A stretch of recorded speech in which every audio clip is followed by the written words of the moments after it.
Now we want to take a live look at the numbers on Wall Street after the Dow posted losses 2 days in a row. You can see we're hovering right around the 200 mark. There in the negative. The tariff chaos is creating a lot of uncertainty in the market, and people have a lot of questions about investing and retirement right now. On your sides, Kristine Lazar is here to get some advice on how to deal with it. And a lot of people say just stay calm. If you're in this for the long haul, just, take a deep breath. That is good advice. We all need to start the day with a deep breath. But it is hard because, some people are like, I just don't want to look. Other people look every day, and it can cause them a lot of stress. That's anxiety. Not advised, but it does happen. So we're here to kind of put it in perspective. What should you be doing or should you not be doing? So right now there's plenty of worry with investment and retirement accounts. And for some insight on what this means for your financial health, I'm joined by Winnie Sun. She is the managing director of Sun Group Wealth Partners. Thank you so much for joining us this morning. Thank you so much, Kristine, for having me. So first off, should we be panicking? Well, Kristine, panicking is normal. We've seen the numbers keep dropping, and we're in unprecedented times, but we're trying to give you some tips and advice so that you can keep calm and we can weather this storm together. So should we be doing anything with our investment accounts, or should we just let them sit and ride this out? Well, Kristine, I'm a really big believer in controlling what you can control. And when it comes to your investments, if you are properly diversified, or if you're not sure, this is a great opportunity to revisit your investments. You want to understand what it is that you're investing.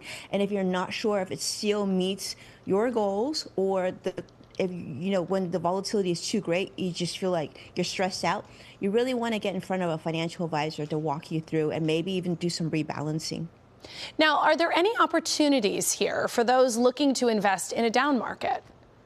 Well, Kristine, this is a great question. I have some clients who are certainly some who are younger, who still have income, maybe dual income, and they're looking at the market, and, it feels really, for many people, feels very, very stressful. But for others, if your time horizon is long, let's say you've got, young children at home that eventually will go to college, and you want to save for their future college, and maybe you've got 15, 18 years before that, then these could be some opportunities for you to dollar cost average into the market. Additionally, if you're younger and you're looking at future retirement savings, this could also be opportunities. So, buying at dips at lower points consistently, but making sure that the portfolio is aligned with your goals could make sense. So what about older Americans? We know there's a big wave of people who are going to retire in the next couple of years or even this year. What should they be doing?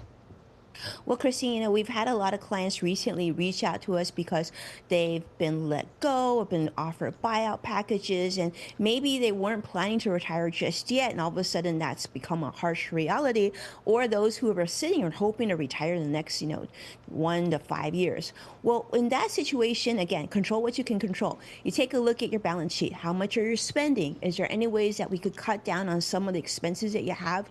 We also want to take a look at what their present income is. Do they feel secure in their jobs? Do they need to consider maybe a temporary side gig to bring in a little bit of extra money?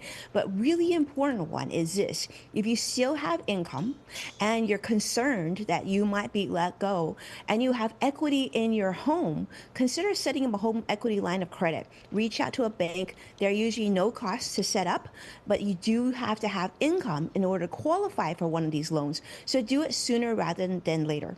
All right, Winnie, lots of good tips there. Thank you so much for joining us this morning. Thank you so much, Kristine, for having me.